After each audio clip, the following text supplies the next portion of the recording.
그는 그 말을 듣고 잠시 아무 말도 하지 못했습니다. 인터넷 설치가 4주나 걸린다고요?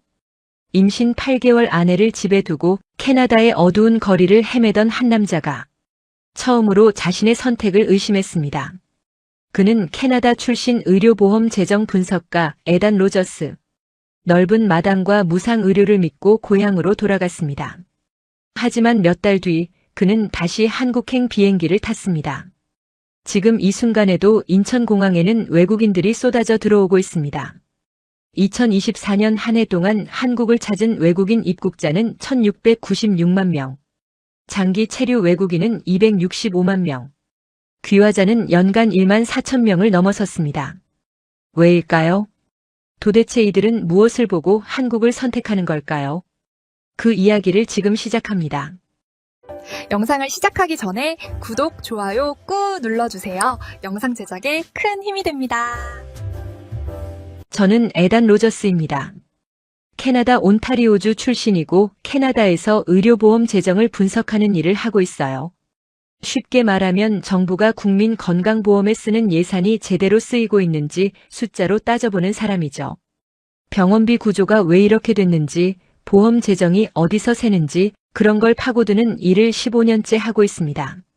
저는 감정보다 데이터를 신뢰하는 사람입니다. 어떤 나라가 좋다, 나쁘다는 말에 쉽게 동의하지 않아요. 숫자가 뭐라고 하는지, 구조가 어떻게 설계되어 있는지. 그게 제가 세상을 판단하는 기준이에요. 한국에서 3년을 살았습니다. 아내가 한국인이거든요. 서울에서 만나 결혼했고 저는 캐나다 본사와 원격으로 일하면서 서울에 정착했습니다. 처음엔 단순히 아내의 나라에서 살아보자는 마음이었어요. 그런데 살다 보니 이 나라 의료 시스템이 눈에 들어오기 시작했습니다. 직업병이죠. 병원비가 얼마나 나오는지, 보험이 어디까지 커버하는지 저도 모르게 비교하고 있었어요. 아내가 임신 사실을 확인한 건 서울의 한 산부인과에서였습니다. 그때부터 비교가 아니라 체감이 시작됐어요. 임신 초기, 아내는 국민행복카드를 발급받았습니다. 100만 원의 바우처가 지급됐고 산전 진료비는 건강보험이 적용돼서 초음파 한 번에 10,000원 남짓이었어요.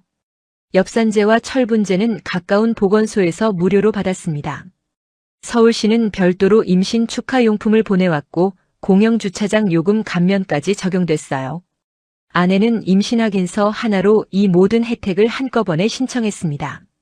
주민센터 방문 한 번 걸린 시간은 30분이 채 안 됐죠. 저는 그걸 보면서도 크게 놀라지 않았습니다. 캐나다도 공공의료 선진국이니까요. 무상의료의 원조격이라는 자부심도 있었고요. 오히려 임신 안정기에 접어든 넷째 달 저는 아내에게 캐나다로 돌아가자고 했습니다. 부모님께 첫 손주 소식을 직접 전하고 싶었고 본사에서도 한번 복귀해서 얼굴을 비추라는 얘기가 나오던 참이었어요. 출산 전 몇 달은 고향에서 편하게 쉬는 것도 좋겠다 싶었습니다. 무엇보다 캐나다에서 태어나면 아이의 시민권 문제도 깔끔하다고 생각했어요. 아내도 동의했습니다. 저도 확신이 있었고요. 의료비 걱정 없는 나라, 넓은 자연환경, 조용한 동네. 아이를 키우기엔 캐나다만 한 곳이 없다고 믿었습니다. 가장으로서 당연한 판단이라고 생각했어요. 그래서 서울 생활을 정리했습니다. 짐을 싸고 비행기를 탔어요. 인천공항을 떠나면서 저는 가벼운 마음이었습니다. 한국에서의 3년이 편했던 건 인정하지만 그건 어디까지나 편리함이지 본질은 아니라고 생각했거든요. 아이의 미래를 설계하는 건 다른 차원의 문제니까요. 그런데 캐나다에 도착한 첫날 예상치 못한 상황이 저를 멈추게 했습니다. 네? 인터넷 설치가 4주 걸린다고요? 통신사 상담원이 태연하게 말했습니다. 가장 빠른 일정이 4주 뒤라고요. 서울에서는 이사 당일에 인터넷이 개통됐었죠. 전화 한 통이면 됐고 기사님이 두어 시간 안에 도착했습니다. 저는 그게 당연한 줄 알았어요. 하지만 여기선 달랐습니다. 인터넷은 통신사, 전기는 주정부 전력공사, 수도는 시청 별도 부서. 세 군데에 각각 전화를 걸어야 했고 대기 시간은 전부 제각각이었습니다. 저는 본사에 출근도 해야 했고 집 정리도 해야 했고 임신한 아내를 낯선 환경에 혼자 두고 나가야 하는 날도 있었어요. 아내가 불편해하는 게 눈에 보였지만 저는 이렇게 말했습니다. 원래 이런 거야. 캐나다가 원래 좀 느린 편이야. 지금 돌이켜보면 그 말은 아내가 아니라 저 자신에게 한 말이었습니다. 괜찮다고, 이 정도는 감수할 수 있다고. 가장이 이 정도 불편함에 흔들리면 안 된다고요. 하지만 앞으로 몇 달 동안 그 감수의 무게가 어디까지 무거워질지 그때의 저는 전혀 알지 못했습니다. 캐나다에 돌아온 지 한 달이 지났습니다. 임신 5째 달, 아내의 첫 번째 산전 검사 예약일이 다가오고 있었어요. 저는 별로 걱정하지 않았습니다. 캐나다는 공공의료 국가니까요. 병원비는 주정부 건강보험이 다 커버합니다. 적어도 저는 그렇게 알고 있었어요. 가정의를 찾는 것부터가 시작이었습니다. 캐나다에서는 산부인과에 바로 갈 수 없어요. 먼저 패밀리 닥터, 그러니까 가정의에게 진료를 받고 의뢰서를 받아야 합니다. 문제는 저희가 3년간 한국에 있었기 때문에 기존 가정의와의 관계가 끊겨 있었다는 거예요. 새로 등록하려면 대기 명단에 올라야 했고 빠르면 2달, 길면 6달이 걸린다고 했습니다. 임신한 아내가 6달을 기다려요? 저는 당장 워크인 클리닉을 찾았습니다. 예약 없이 갈 수 있는 동네 진료소죠. 아침 8시에 문을 여는데 7시 반에 도착했더니 이미 줄이 길었어요. 1시간 반을 기다려서 겨우 의사를 만났고 산부인과 의뢰서를 받았습니다. 그런데 의뢰서를 받은 뒤에도 산부인과 첫 진료까지 다시 3주를 기다려야 했어요. 서울에서는 어땠는지 떠올려 봤습니다.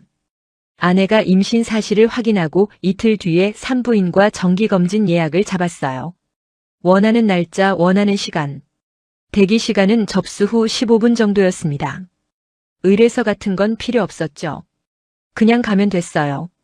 하지만 진짜 문제는 비용이었습니다.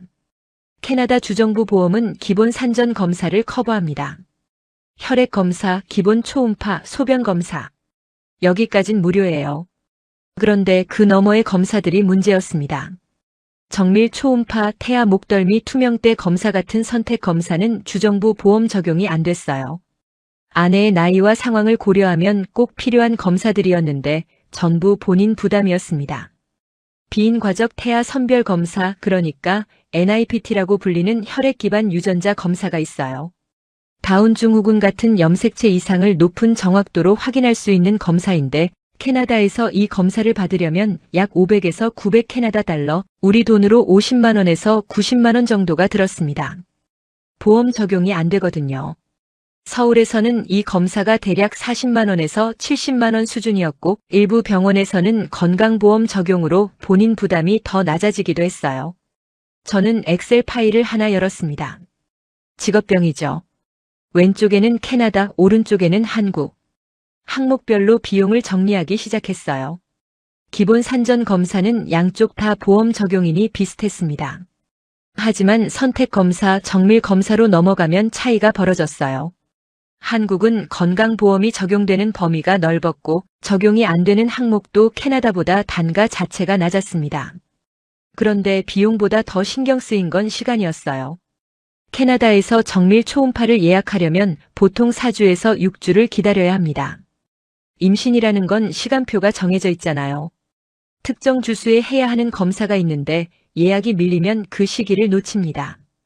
아내는 목덜미 투명대 검사 적정 시기를 거의 넘길 뻔했어요. 서울에서는 이런 일이 없었습니다. 예약을 잡으면 일주일 안에 검사를 받을 수 있었고 결과도 당일이나 2, 3일 안에 나왔어요. 저는 엑셀 파일을 저장하고 노트북을 닫았습니다. 숫자가 말해주는 건 분명했어요. 하지만 그때까지도 저는 이건 단지 의료 시스템의 차이일 뿐이라고 생각했습니다. 캐나다가 느린 건 맞지만 결국 필요한 검사는 다 받을 수 있으니까요. 조금 불편하고 조금 비싸고 조금 느리지만 감수할 수 있는 범위라고요. 그때는 몰랐습니다. 그 조금이 계속 쌓이면 어떤 무게가 되는지. 임신 6째 달에 접어들면서 의료 시스템 말고 다른 것들이 눈에 들어오기 시작했습니다. 생활 그 자체요. 매일 반복되는 일상의 구조가 서울과 이곳에서 얼마나 다른지 살아보니까 보이더라고요. 장을 보려면 차를 타야 했습니다. 가장 가까운 대형마트까지 편도 20분. 작은 식료품 가게도 차로 10분은 가야 있었어요. 서울에서는 아파트 단지 안에 편의점이 있었고 걸어서 5분 거리에 중형마트가 2곳이나 있었습니다. 정육점, 과일가게, 약국, 세탁소. 전부 도보 10분 안에 해결됐어요. 여기서는 약국 한 번 가려면 차로 나가야 합니다. 우체국도 차, 은행도 차. 아내가 혼자 외출하기가 어려웠어요. 캐나다 운전면허가 없었거든요. 한국 면허로 임시운전은 가능했지만 임신 6달에 혼자 낯선 도로를 운전하라고 할 수는 없었습니다. 결국 아내가 어디를 가려면 저를 기다려야 했어요. 제가 출근한 날이면 아내는 하루 종일 집에 있었습니다. 서울에서는 아내가 혼자서도 다 했어요. 병원도 혼자 갔고 마트도 혼자 갔고 보건소에 서류 내려가는 것도 혼자 걸어서 다녀왔습니다. 버스 정류장이 집 앞이었고 지하철역까지 걸어서 8분이었어요. 아내는 한국에서 저 없이도 완전히 독립적인 사람이었습니다. 여기서는 저한테 의존할 수밖에 없는 구조가 됐어요. 그게 아내의 문제가 아니라 도시의 문제라는 걸 저는 알고 있었습니다. 어느 날 아내가 조심스럽게 말했어요. 아이가 크면 등하교는 어떻게 하느냐고. 저는 잠깐 말이 안 나왔습니다. 캐나다 중소도시에서 아이 등하교는 대부분 부모가 차로 데려다 줍니다. 스쿨버스가 있는 지역도 있지만 우리 동네는 노선이 제한적이었어요. 아침에 학교에 데려다 주고 오후에 데리러 가야 합니다. 맞벌이 부부라면 이 시간을 어떻게 맞추느냐가 매일의 숙제예요. 한국에서는 어땠죠? 초등학교가 아파트 단지에서 걸어서 10분 거리에 있었습니다. 등하교 시간에는 녹색 어머니회가 횡단보도에 나와 있었고 학교 앞 어린이 보호구역에는 속도 제한이 30km였어요. 고학년이 되면 아이들끼리 걸어서 다녔습니다. 하교 후에는 학원가가 학교 근처에 밀집해 있어서 아이들이 걸어서 이동했어요.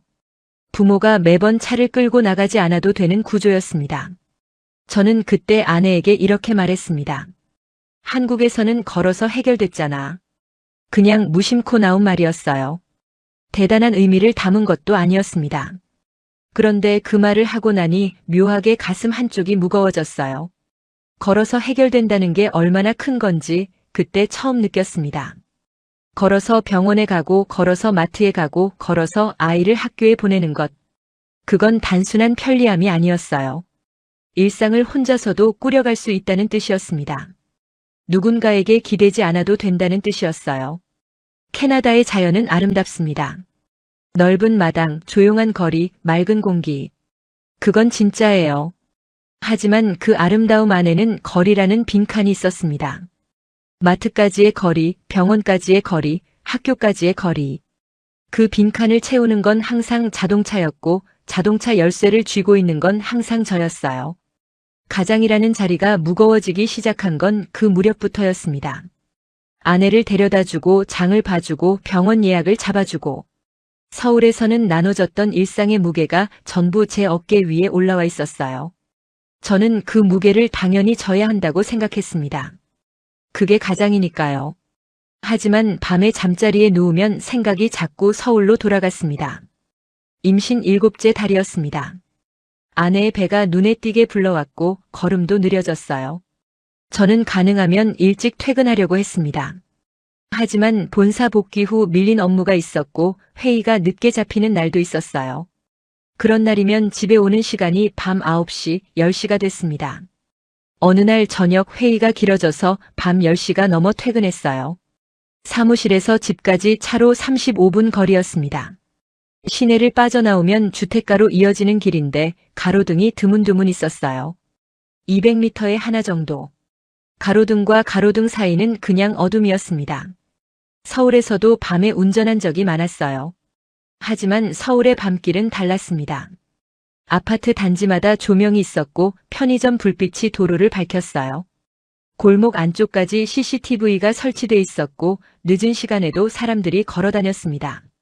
아내가 밤 11시에 편의점에 다녀온 적도 있었어요. 저는 걱정하지 않았습니다. 서울이니까요.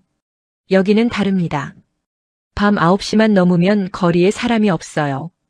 가게는 대부분 6시에 문을 닫고 늦어도 9시면 전부 꺼집니다. 주택가 도로에는 인도가 없는 구간도 있었어요. 차도 옆으로 풀밭이 이어지고 그 너머로 집들이 띄엄띄엄 서 있는 구조였습니다.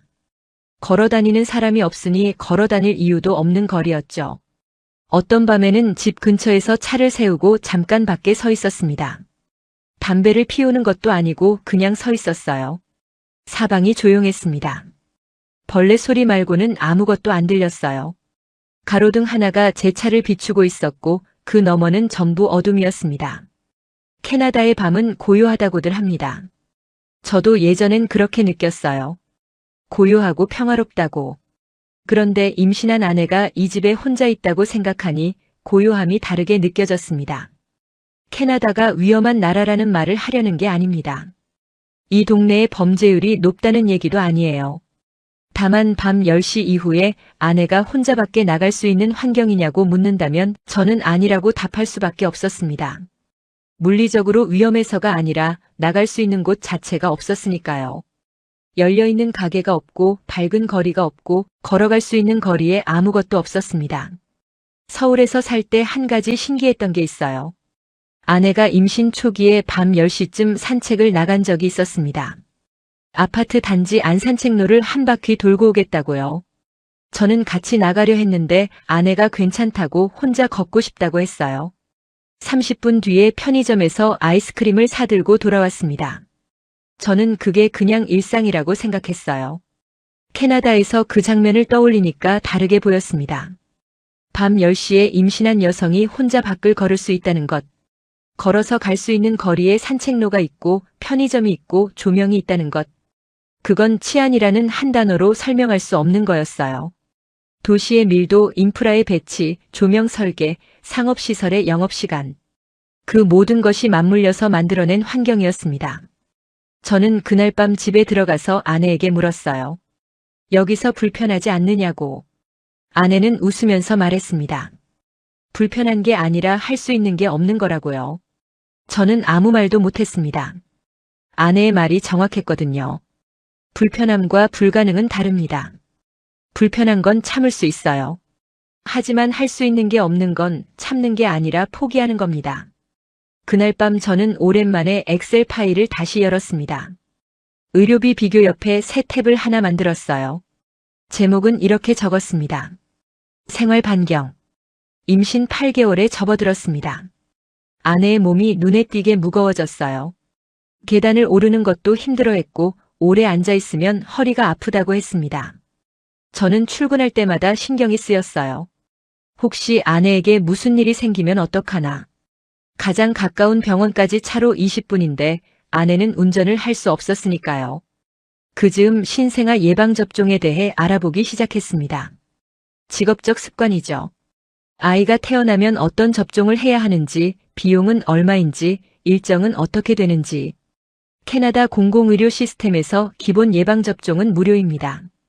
디프테리아, 파상풍, 백일해, 소아마비, 홍역. 이런 기본 접종은 주정부가 커버해요. 하지만 로타바이러스 백신은 주에 따라 다릅니다. 온타리오에서는 무료였지만 다른 주에서는 본인 부담인 경우도 있었어요. 수막구균 B형 백신은 대부분의 주에서 보험 적용이 안 됐습니다. 한 회당 $100가 넘었고 여러 차례 맞아야 했어요. 독감 백신은 매년 무료로 제공되지만 접종 장소가 제한적이었습니다. 가까운 약국에서 맞을 수 있는 경우도 있었지만 영유아는 반드시 의사 진료 후 접종해야 했어요. 그러면 또 가정의 예약, 대기, 방문. 그 과정을 반복해야 했습니다. 서울에서는 어땠는지 궁금해져서 한국에 있는 동료에게 전화를 걸었습니다. 동료라기보다는 서울에서 알게 된 한국인 친구예요. 아이가 둘 있는 아버지였습니다. 전화를 받자마자 그가 물었어요. 거기서 잘 지내고 있느냐고. 저는 예방접종 비용 좀 알려달라고 단도직입적으로 말했습니다. 그가 웃으면서 말하더라고요. 한국은 국가 필수 예방접종이 전부 무료라고. BCG, B형 간염, 디프테리아, 파상풍, 백일해, 소아마비, 홍역, 수두, 일본 뇌염, 로타바이러스까지. 전부 국가가 부담한다고요. 보건소에서 맞으면 완전 무료이고 지정병원에서 맞아도 본인 부담이 없다고 했습니다. 저는 잠깐 계산을 했어요. 캐나다에서 보험 적용이 안 되는 선택 접종들을 전부 마치면 첫 해에만 수백 달러가 들었습니다. 한국에서는 그 항목들이 대부분 국가 필수 접종에 포함돼 있었어요.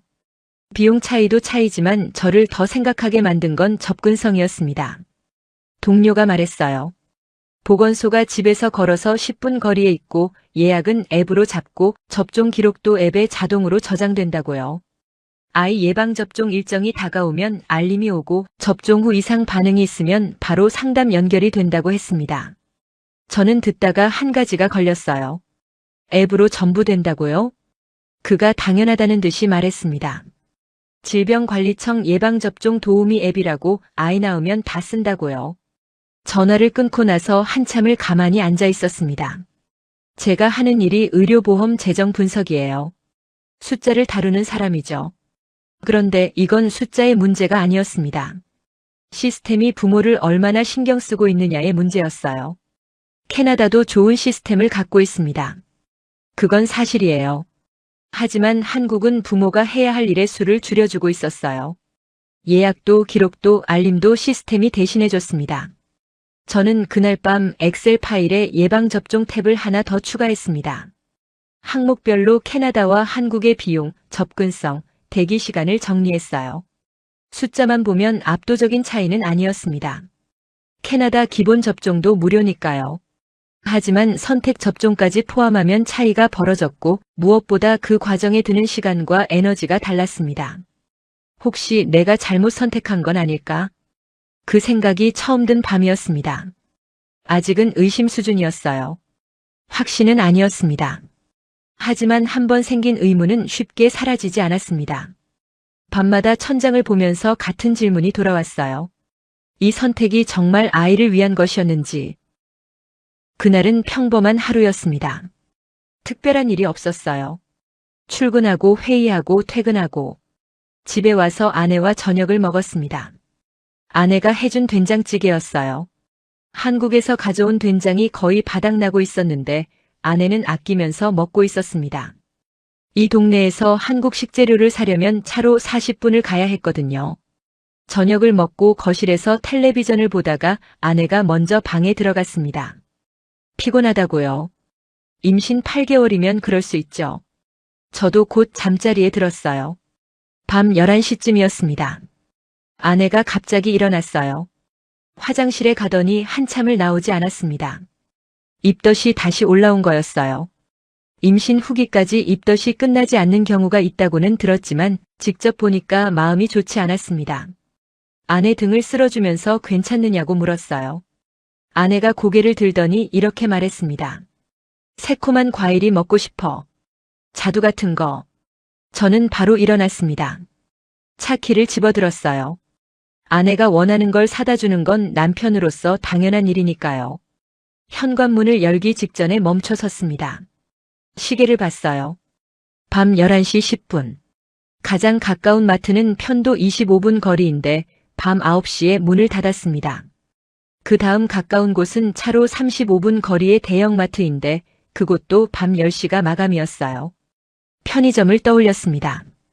이 동네에 편의점이 없었어요. 24시간 운영되는 가게 자체가 없었습니다. 주유소 편의점이 하나 있긴 했는데 거기에 자두가 있을 리 없었죠. 설사 있다 해도 차로 20분이었습니다. 저는 차 키를 쥔 채로 현관 앞에 서 있었습니다. 할 수 있는 게 없었어요. 이 시간에 이 동네에서 과일 하나를 살 방법이 없었습니다. 서울이었으면요. 엘리베이터를 타고 내려가서 단지 앞 편의점에 가면 됐어요. 3분이면 충분했습니다. 편의점에 자두가 없으면 컵과일이라도 있었을 거예요. 아니면 5분 거리에 있는 과일 가게가 밤 12시까지 열었습니다. 저는 차 키를 내려놓고 다시 방으로 돌아갔습니다. 아내 옆에 앉았어요. 미안하다고 지금은 가게가 다 닫혀서 살 수가 없다고 말했습니다. 아내는 괜찮다고 했어요. 원래 입덧이 그렇다고 조금 있으면 괜찮아진다고요. 아내는 웃으면서 말했지만 저는 웃을 수가 없었습니다. 이건 과일 문제가 아니었습니다. 자두를 못 사다 준 게 문제가 아니에요. 밤 11시에 임신한 아내가 뭔가를 필요로 했을 때 이 도시의 구조가 아무런 답을 주지 못한다는 게 문제였습니다. 응급 상황이 아니었으니까 다행이죠. 하지만 이게 응급 상황이었다면요. 밤 11시에 갑자기 출혈이 있었다면요. 가장 가까운 종합병원까지 차로 30분. 구급차를 부르면 도착까지 20분. 그 20분 동안 저는 아내 옆에서 아무것도 못하고 기다려야 합니다. 서울에서는 구급차 평균 도착 시간이 7분이었어요. 집에서 택시를 타고 대학병원 응급실까지 15분이면 갔습니다. 그리고 무엇보다 밤 11시에도 도시가 살아있었어요. 거리에 불이 켜져 있었고 사람이 있었고 갈 수 있는 곳이 있었습니다. 저는 그날 밤 아내가 잠든 뒤에도 한참을 거실에 앉아 있었습니다. 이 나라를 탓하려는 게 아니었어요. 캐나다는 제 고향이고 좋은 나라입니다. 하지만 가장으로서 하나만 물어보면 됐어요. 밤 11시에 아내와 아이에게 필요한 것을 줄 수 있는 곳이 어디냐? 그 질문 앞에서 저는 솔직해질 수밖에 없었습니다. 선택해야 할 때가 온 것 같았습니다. 감정이 아니라 구조를 봐야 할 때가. 다음 날 아침 저는 출근하지 않았습니다. 본사에 반차를 냈어요. 아내가 괜찮다고 했지만 어젯밤 일이 머릿속에서 떠나지 않았거든요. 아내를 혼자 두고 나갈 수가 없었습니다. 아내가 늦잠을 자는 동안 저는 노트북을 열었습니다. 엑셀 파일을 꺼냈어요. 탭이 3개 있었습니다. 의료비, 생활 반경, 예방접종. 지난 넉 달 동안 조금씩 채워 넣었던 것들이에요. 저는 4번째 탭을 하나 더 만들었습니다. 제목은 이렇게 적었어요. 종합 비교. 왼쪽 열에 항목을 나열했습니다. 산전 검사 비용, 산전 검사 대기 시간, 정밀 검사 보험 적용 여부, 출산 비용, 신생아 예방접종 비용, 예방접종 접근성, 응급 의료 접근 시간, 야간 생활 인프라, 대중교통 접근성, 도보 생활권, 아동 등하교 구조, 육아 지원 행정 시스템. 12개 항목이었어요. 오른쪽에 캐나다와 한국을 나란히 놓았습니다. 하나하나 채워 넣었어요. 감정을 빼고 숫자와 사실만 적었습니다. 제가 직접 경험한 것, 동료에게 확인한 것, 공식 자료에서 찾은 것만 넣었어요. 산전 검사 기본 항목은 양쪽 다 보험 적용이니 비슷했습니다. 하지만 정밀 검사와 선택 검사로 가면 한국이 보험 적용 범위가 넓었어요. 대기 시간은 비교 자체가 무의미할 정도였습니다. 캐나다는 주 단위, 한국은 일 단위. 예방접종은 캐나다도 기본은 무료지만 한국은 선택 접종까지 국가가 부담하는 항목이 더 많았어요. 응급 의료 접근 시간은 우리 동네 기준으로 캐나다가 20분 이상, 서울은 7분에서 15분.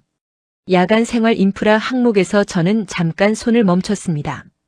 캐나다 쪽에 뭐라고 적어야 할지 몰랐거든요. 밤 9시 이후 이용 가능한 시설. 없음. 그렇게 적었습니다. 한국 쪽에는 편의점, 약국 일부, 배달 서비스, 야간 진료병원이라고 적었어요. 도보 생활권 항목도 마찬가지였습니다.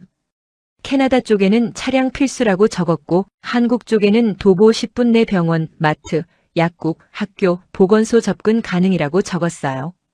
12개 항목을 다 채우고 나서 화면을 한참 들여다봤습니다. 이런 비교는 제 직업이니까 익숙해요. 하지만 이 표는 달랐습니다. 클라이언트를 위한 보고서가 아니라 제 가족을 위한 표였어요. 숫자는 분명했습니다. 12개 항목 중에서 캐나다가 확실히 우위인 항목은 자연환경과 주거 면적 정도였어요. 나머지는 한국이 같거나 앞섰습니다. 특히 접근성과 시간이라는 축에서는 비교가 안 됐어요. 저는 그때 3달 전에 아내에게 했던 말이 떠올랐습니다. 한국에서는 걸어서 해결됐잖아. 무심코 던진 말이었는데 엑셀표가 그 말을 증명하고 있었어요. 병원도 마트도 약국도 학교도. 한국에서는 걸어서 해결됐습니다. 여기서는 전부 차를 타고 가야 했고 차를 운전하는 건 항상 저였어요. 걸어서 해결된다는 건 결국 이런 뜻이었습니다. 아내가 저 없이도 일상을 유지할 수 있다는 것. 아이가 부모 차 없이도 학교에 갈 수 있다는 것. 밤에 뭔가 필요해도 스스로 해결할 수 있다는 것. 그건 편리함이 아니라 자립이었어요. 한 사람의 일상이 다른 사람에게 전적으로 의존하지 않아도 되는 구조. 저는 노트북을 닫고 아내가 자고 있는 방으로 갔습니다. 문을 살짝 열었어요. 아내가 옆으로 누워 자고 있었습니다. 배가 많이 불러서 똑바로 눕지 못하거든요. 저는 문 앞에 서서 한참을 봤어요. 이 사람이 다시 혼자서 산책을 나갈 수 있는 곳, 밤에 편의점에서 아이스크림을 사올 수 있는 곳, 아이를 걸어서 학교에 보낼 수 있는 곳, 제가 출장을 가도 야근을 해도 아내와 아이가 일상을 유지할 수 있는 곳. 결론은 이미 나와 있었습니다. 숫자가 말해주고 있었어요. 저는 그걸 인정할 준비가 되어 있었습니다. 아내에게 말한 건 그 주 일요일 아침이었습니다. 한국으로 돌아가자고. 아내는 놀라지 않았어요. 오히려 저를 가만히 보더니 고개를 끄덕였습니다. 아내도 알고 있었던 거죠. 다만 제 입에서 먼저 나오길 기다린 거였어요. 가장이 결정해야 하는 일이니까요. 부모님께 말씀드리는 게 가장 어려웠습니다. 첫 손주가 캐나다에서 태어나길 기대하고 계셨으니까요. 저는 솔직하게 말했습니다. 아이를 키우는데 필요한 구조가 한국에 더 잘 갖춰져 있다고. 감정적인 결정이 아니라 넉 달간 직접 비교하고 분석한 결과라고요. 아버지는 한참 말이 없으셨어요. 그리고 이렇게 말씀하셨습니다. 내가 가장이니까 내가 판단해라. 대신 아이한테 좋은 환경을 만들어줘라. 어머니는 아무 말 없이 아내의 손을 잡았어요. 그 손에 힘이 들어가 있었습니다. 저는 그걸 보면서 이 결정의 무게를 다시 한번 느꼈어요. 항공권을 예약했습니다. 임신 9개월 전에 출국해야 했기 때문에 시간이 빠듯했어요. 항공사에 산부인과 진단서를 제출하고 탑승 허가를 받았습니다. 짐을 싸면서 넉 달 전에 풀었던 짐을 다시 꾸리고 있다는 게 묘한 기분이었어요. 캐나다에 올 때는 아이에게 더 넓은 세상을 보여주겠다는 마음이었는데 돌아가는 건 아이에게 더 단단한 구조를 주겠다는 마음이었습니다. 방향은 반대였지만 이유는 같았어요. 전부 아이를 위한 선택이었습니다. 비행기 안에서 아내가 잠들었습니다. 저는 창밖을 보면서 노트북을 열었어요. 엑셀 파일이 아니라 다른 걸 검색했습니다. 한국 귀화 신청 절차. 저는 한국에 살았었지만 귀화까지는 생각해 본 적이 없었어요. 그런데 이번에는 달랐습니다. 이 나라에서 아이를 키우겠다고 결정한 이상 저도 이 시스템의 일부가 되어야 한다고 생각했어요. 혜택만 받는 외국인이 아니라 세금을 내고 의무를 지는 구성원으로서요. 귀화 요건을 하나씩 확인했습니다. 5년 이상 국내 거소, 품행 단정, 생계 유지 능력, 한국어 능력. 저는 3년을 살았으니 조금 더 채워야 했어요. 하지만 방향은 정해졌습니다. 귀화는 목표가 아니라 과정이었어요. 이 나라에서 뿌리를 내리겠다는 의지의 표현이었습니다. 인천공항에 도착한 건 저녁 7시쯤이었어요. 입국 심사를 마치고 수화물을 찾고 도착 로비로 나왔습니다. 공항 안에서 바로 와이파이가 잡혔어요. 저는 스마트폰을 꺼내서 정부 24앱을 열었습니다. 전입신고, 건강보험 자격 확인, 임산부 등록. 캐나다에서는 세 군데에 각각 전화를 걸어서 몇 주씩 기다려야 했던 일들을 공항 로비 의자에 앉아서 처리하고 있었어요. 10분이 안 걸렸습니다. 캐나다에서 인터넷 설치에 4주를 기다렸던 그 답답함이 떠올랐어요. 같은 사람이 같은 종류의 일을 하고 있는데 걸리는 시간이 이렇게 달랐습니다. 아내가 옆에서 웃었어요. 벌써 뭘 하고 있느냐고. 저는 말했습니다. 한국이 이래서 좋다고. 도착하자마자 일이 해결되니까. 공항을 빠져나와 택시를 탔습니다. 창밖으로 서울의 밤이 보였어요. 가로등이 빽빽하게 이어져 있었고 편의점 불빛이 곳곳에 켜져 있었습니다. 도로변에 약국이 아직 열려 있었고 사람들이 걸어 다니고 있었어요. 밤 9시가 넘은 시간이었는데 도시는 여전히 살아 있었습니다. 넉 달 만에 다시 본 서울의 밤은 제가 기억하는 것보다 더 밝았어요. 아내가 택시 창밖을 보면서 조용히 말했어요. 과일 사갈까? 저는 웃었습니다. 이번에는 웃을 수 있었어요. 오늘 이야기는 여기까지입니다. 어쩌면 좋은 나라의 기준은 거창한 게 아닐지도 모릅니다. 밤 11시에도 과일 하나 사러 나갈 수 있는 것. 그게 되는 나라와 안 되는 나라의 차이는 살아본 사람만 압니다. 그럼 다음 이야기로 또 찾아오겠습니다. 행복한 하루 되세요.